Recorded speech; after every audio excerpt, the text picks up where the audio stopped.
Manever I say ma PENDREAM TV. PENDREAM TV there, I see them yopo. Mema wakwaba e de ba PENDREAM TV so make sure say obe subscribe to channel no click bell so say the news to our sabit me aka ntem no watie afa so make sure say obe like na wa comment no share ama afoforo so nsaka na comment section ho so no opese wo kire wa adwen obetimi e de wa adwen kire ato honom na amanfo so anya bia kenkan na onim say PENDREAM TV de eye nsem a ekoso Ghana yam politics mu ne de ba na yasaka ya ne de abranti na so me video I saka pese no che na ye de ba nti me mo modern astro so obehwe video we amana si awie na wa kire wa adwen e comment section na se yenko video. When we claim we don't have money. When we claim we don't have money. No, this is before. When we claim we it's don't after. have money. Oh, 2020. 2023. Oh, just last year. Yes. Oh, then that one. Randy, it's so disheartening. It's so disheartening when you see and hear how government spend our limited resources. We can have nothing. Big headline over the allocation of 2 million Ghana cedis. Yes. For dialysis. When Randy. 19 people died because we couldn't provide 4 million cedis for a dialysis center to be open. Function. Huh? Yeah. And 19 people died. Yeah. And we can give 56 million. Yeah. And yet, we can go and give how much? $11 million for no work done at Paulugu. They say they did design and that's feasibility and I mean, constructed when a you road. When you even hear those excuses, they say they did a road and something. We are not even talking of Ghana cedis, right? Yeah. We're talking of dollars, $11 million, and then they say they put up some infrastructure, and then the wind blew it away. Huh? And that they did some shed, and then during the rainy season, I mean, $11 million. Natural disaster. But Randy, it gets so offensive when you even hear the explanations that are offered. Motorway, $2-3 million here. Sky train, $2 million down, no work done. I mean, all over. All over. And then you remember, Paulugu, what the vice president said, the biggest investment in, any government has ever done. And when we talk of this $11 million, I am not sure that... Why do you say 11? It's 12 point something. 12, yeah, I mean, I'm just being conservative. 12.5. Or you know where the 1 point something went to? Maybe that was what was used for the launching. I mean, the commissioning of the party that was organized to tell us what they were going to do. And I have said this repeatedly on many platforms in the past, and I repeat it again. Every time Dr. Bahawumia mounted the platforms to say, we've done this, we've done that, the question I always asked was, what is the impact? I mean, sometimes, apart from those that are claimed to have been done, that have been proven not to have been done at all, there are even those that, in some cases, they have attempted work. Like when we were in school, we used to say attempted work. They have attempted work. But you see that the focus, the mindset, is not really on transformation. It's not really on making an impact. It is always steeped in propaganda and winning an election. So you see that the intentions that we have when introducing policies and implementing policies can either make those policies lead to transformation and making greater impact or not. And so for me, I see that this government's intentions, when they are introducing every policy or any program, are always based on two. Who is making the money? And are we taking the box? What happens after doesn't really matter. So, internet for senior high schools. Take the box. Go and provide some, shell infrastructure. And who is getting the money? 56 million. Release it to the person.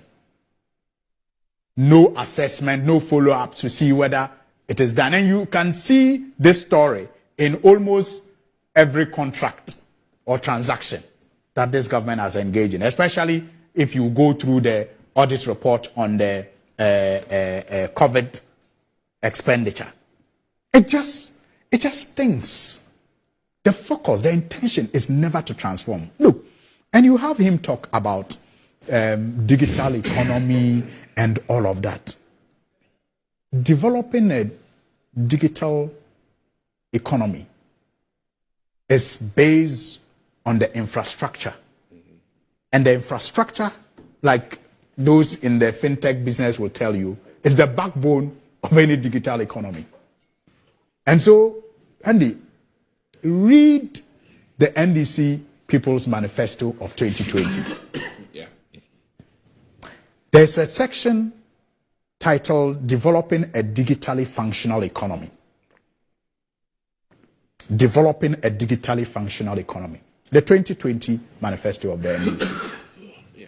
And you will appreciate the level of work and understanding that went into the considerations that were captured, to be rolled out if the NDC had won the 2020 elections. And this would have been rolled out on the backbone of the infrastructure that was already built under the previous NDC government. The 1,000 kilometers fiber optic that was laid from Accra to Boku, the 300 kilometers radius, metro fiber network that was also laid, in Accra and Tema to promote ICT and all of that.